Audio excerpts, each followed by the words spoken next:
Losing weight in the last 5 years or so has been a highly frustrating yet fascinating endeavor. After the birth of my twins and my cancer journey in 2020 and 2021, everything I thought I knew about my body and my body's ability to lose weight changed. And there was this moment about a year or so ago where I had this huge realization, and it wasn't a good one. I realized that what I had been trying to do and what always worked for me in the past, it just wasn't going to work going forward. Stuff like doing these strict challenges, periods of strictness, 21-day challenges, some fasting, stuffing myself to the gills with salad. It just wasn't possible for me anymore, and I didn't even really know why. But what I did know is that I couldn't stick to anything strict for more than a day or two. I tried so many iterations of this stuff over the past 4 years, including just working to think it wasn't strict and it wasn't hard and that it was all very easy. And all of this led me to a stark realization. I was just going to have to find a new way. You're listening to the Set Point Science podcast, the science behind how your body and brain regulate weight for good. I'm your host, Sherry Alberts, and on today's episode, we're talking about why your body won't release weight until it feels safe. Okay, so by this point, I had done so many stop and start type things, and I realized that it just wasn't changing. You know, you get that, I'll try this, and you get excited, you give it a chance, you think you figured it out, but then you find you can't stick to it for more than a day. You start to think it's your metabolism, your age, or the medications you're on. You go from hopeful to helpless in 18 hours every day, several times a week for years. It's exhausting. But being the eternal optimist that I am, who doesn't know when to quit, I naturally started to wonder, maybe the answer lay in the opposite of what I was doing, just doing less effort somehow. In reality, it felt like it was a sort of a cross between giving up and refusing to settle for the worst outcome. I wondered, what if I just became more chill about all this? Is that what naturally thin people are like? What would that look like? I had no idea, actually, but I just felt like I couldn't ask anything else because I had already tried everything else. You see, most of us were taught that if weight loss isn't working, the answer is more effort. But I started to think, well, what if effort is actually part of the problem? And sometime during this time period, I found ChatGPT. I thought, I wonder if AI can be like my weight loss coach and help me sort this out. So I think I asked ChatGPT like 20 times, why can't I lose this weight? This is what happened this weekend. Why isn't this working? Why do I keep doing this? Is it my medication? Is it my age? And on one particularly unremarkable day, after a string of unremarkable responses over a few weeks, a simple word and this one response caught my eye. It was the word safe. I don't remember the exact phrasing now because you never know the exact moment when you're really onto something, but that word hit me like a ton of bricks. My chat said something to the effect of, the body needs to feel safe to let the weight go. And this is where it all changed for me, because for the first time, this word helped me see that I wasn't just weak. My body wasn't being stubborn or broken, but that the missing piece was that my body was trying to be protective, actually. The strictness had perhaps made it feel unsafe, so it held on. It wasn't fighting me, it was actually defending me, it was trying to help me. And suddenly everything started to make sense, the struggle. Strictness wasn't the solution anymore because strictness can't be eternally steady, especially as you grow older. And it's like that sprint versus marathon thing, right? True steadiness, and then in turn consistency, is something the body can only access when it feels truly safe, calm, chill, in the zone, flow, right? Quiet rhythm that I had been trying to force for years. Maybe it didn't come from discipline at all. Maybe it came from safety. So that moment, that single word, safe, it became the seed for everything that followed. This work, this understanding, this podcast. Because maybe the body doesn't resist weight loss. Maybe it's actually longing for steadiness, but it won't allow that steadiness until things feel predictable and calm. So we ask, why can't I lose weight when I want it so badly, right? But maybe it has nothing to do with wanting. Maybe it has everything to do with whether the body feels safe enough to let go. Because the body doesn't resist weight loss. It resists unsafety. So my problem was never lack of discipline. It was lack of safety.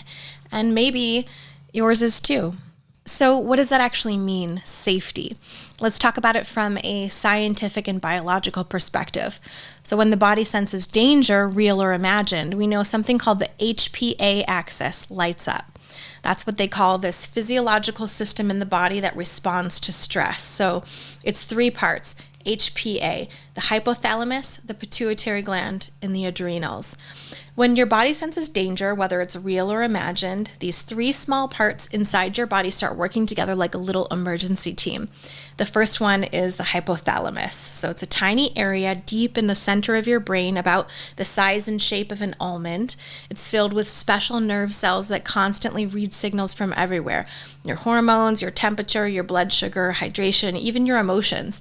So you can think of it like a thermostat and a little weather station combined. It's always checking, is there enough energy? Are we too hot or too cold? Are we stressed? Are we relaxed? It notices by receiving those chemicals and electrical signals, almost like little text messages coming in from every system in the body. So when too many of those signals together look like danger, hunger, pain, fear, lack of sleep, the hypothalamus flips on the body's alert mode.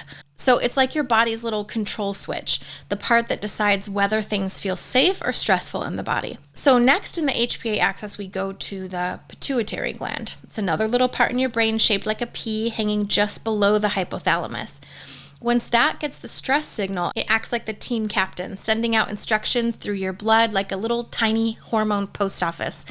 The pituitary itself doesn't release cortisol.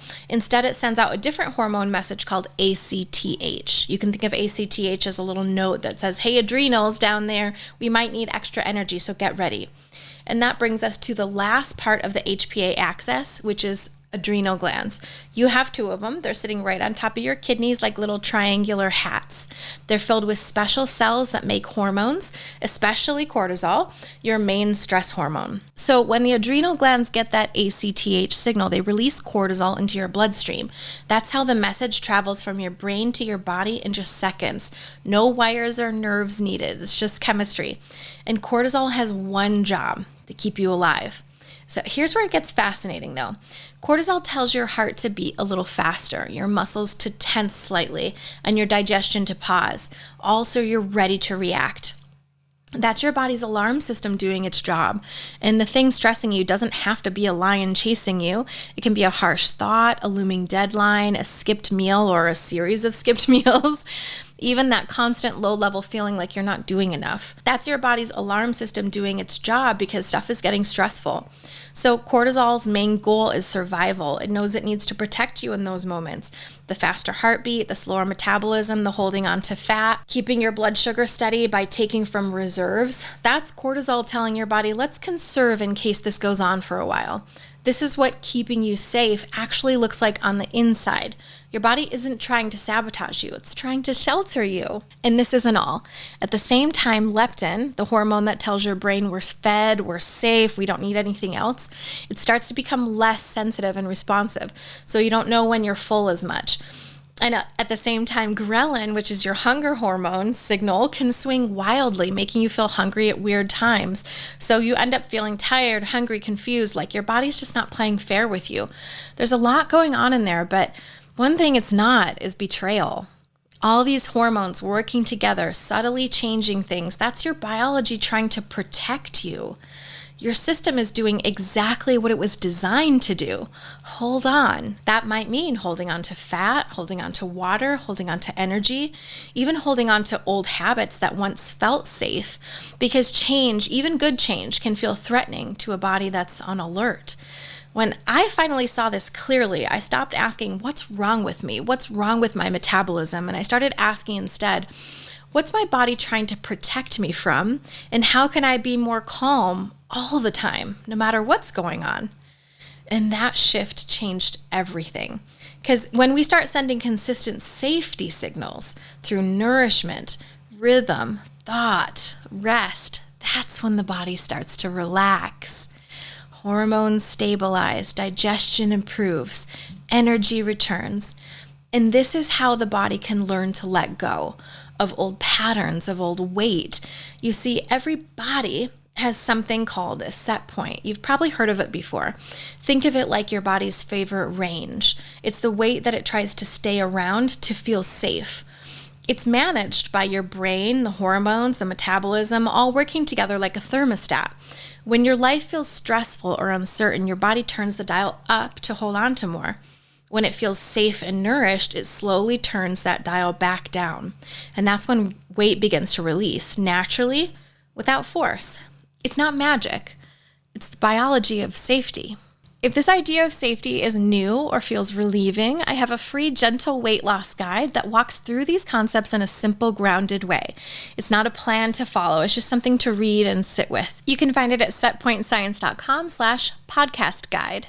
Okay, so what does safety actually look like day to day? Because it's not just a feeling, it's a rhythm that your body can recognize. Safety in the body's language means predictability. In food, safety might look like eating enough during the day so your body doesn't panic at night. It means your system trusts that nourishment is coming again soon. No famine, no feast. It's understanding what your body actually needs to be truly nourished instead of following someone else's strict rules. It's a warm meal that you actually enjoy, not a cold salad that you resent, but make yourself muddle through. It's giving yourself permission to eat regularly, not perfectly. Safety in thought means softening the inner language that's been keeping your body on edge. It's catching those automatic thoughts like, ugh, I blew it, or I'll start over tomorrow, or I fell off the wagon, and replacing those with something calmer like, I'm learning a new rhythm, I'm on my way. And safety in rhythm is about creating small, steady beats that your body can sync to, eating around the same time most days, getting sunlight in the morning, building tiny moments of recovery, even 10 seconds of slow breathing or calm thought before you switch tasks. It doesn't have to be dramatic, it just has to be reliable. And by extension, these things must be something that you can sustain long term. So it can't be that forceful stuff we always used to do before, because the body relaxes when it can predict what's going to come next. And that's when everything else starts to change. Your hunger, your sleep, your cravings, even your metabolism. For me, this part was harder than I expected. I'd spent years chasing the next big overhaul, the new plan, the reset, the this time for sure, this is it, I know it. But what my body didn't need was this constant overhaul. It just needed consistency. It needed me to stop reinventing and start reassuring. Some days, safety looks like a full meal when the body asks. Other days, it's just breathing through the chaos and shifting tasks with grace. But either way, the goal is the same, to remind my body, you're safe now. Because when the body feels safe, it starts doing what it was built to do. Repair, restore, release. For a long time, I thought calm, easy effort meant you were being complacent. Like if I stopped pushing, I'd lose momentum. If I didn't do things perfectly, right, it would be a problem. Like if I wasn't tracking or striving, I'd somehow slip backward. If I ate foods that were easy and fast, that I was doing something wrong. But I've learned that calm doesn't mean I'm complacent. Calm is actually the condition for change. And here's why. When life feels stressful or unpredictable, your body flips into something called the sympathetic state. That's the fight or flight mode that we've probably heard of. In this state, your heart beats faster, your breathing gets shallow, your muscles tense up, as if you're about to run or defend yourself. It's an amazing survival mechanism when there's real danger, like swerving to avoid a car or catching your child before they fall. But most of the time, the danger we're facing isn't physical, it's emotional. Those harsh thoughts, overflowing to-do list, a day that just won't stop. And when that state stays on too long, the body never gets to rest. Sustained sympathetic activation and HPA axis activity, like we talked about before, they usually travel together. So it's important to understand the opposite state as well, which is called the parasympathetic state, sometimes called rest and digest. This is the calm mode, the one that allows your heart rate to slow down, your muscles to release, and your digestion and hormones to rebalance. This is where healing happens, where your body can finally hear you again. When we're calm, our nervous system can finally switch into that parasympathetic state. It's not lazy. It's actually deeply productive. This is the state where your metabolism wakes back up, your hunger signals make sense again, and your body starts releasing what it's been holding. Calm isn't giving up. It's actually collaborating with your biology. It's creating that internal environment where change can finally happen. And here's the reframe that actually changed everything for me. The gentler I am, the faster my body responds. Every time I slow down, breathe, or eat enough, My body gives me proof. It shows me that safety isn't passive, it's powerful. So if you've been afraid that calm means quitting, it doesn't. It means you're finally signaling to your body, you can stop defending now. We're safe. So this is where everything started to click for me. All those years of chasing, forcing, fixing, they were built on the idea that my body was the problem. But now I see that my body was just waiting for me to stop treating it like an enemy and start treating it like a partner. That's what restoration really means. It's about returning to rhythm, to regulation, to trust. The same trust that we were born with before we ever doubted our hunger or second-guessed our needs. When I finally began feeding myself regularly, resting when I was tired, and speaking to myself with a little more gentleness, my body began to respond. Not instantly, not dramatically, but quietly. My energy evened out, my cravings softened, my body began to release in its own time. Because when the body feels safe, it restores balance on its own. That's not philosophy, it's physiology. That HPA axis calms down, leptin sensitivity improves, ghrelin stabilizes. Your set point, that defended weight range, it slowly begins to shift. And this is the heart of set point science. Transformation doesn't come from control. It comes from collaboration. It comes from safety, rhythm, restoration. So before I change anything now, I ask a simple question. Am I acting from safety and trust or from fear? If it's fear, the work isn't to push harder. It's to create safety first. That's the foundation of everything I'm teaching and still learning myself. And what I know, both from the science and from experience, is that when the body finally feels safe, it lets go. And that's when real permanent change begins. This is the shift from force to flow, from survival to safety, from control to restoration. If there's one thing I hope you take from today, it's this. Your body isn't broken. It's brilliant. It's been protecting you all along.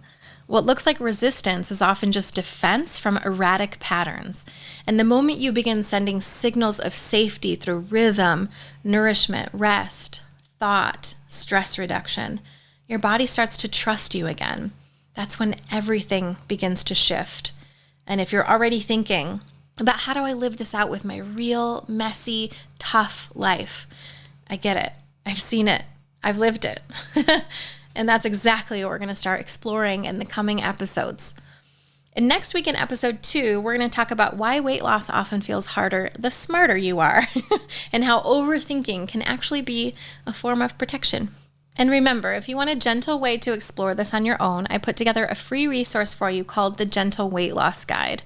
It's designed to help you understand your body's signals and reduce pressure without tracking, forcing, and fixing yourself. You can find it at setpointscience.com/podcast guide.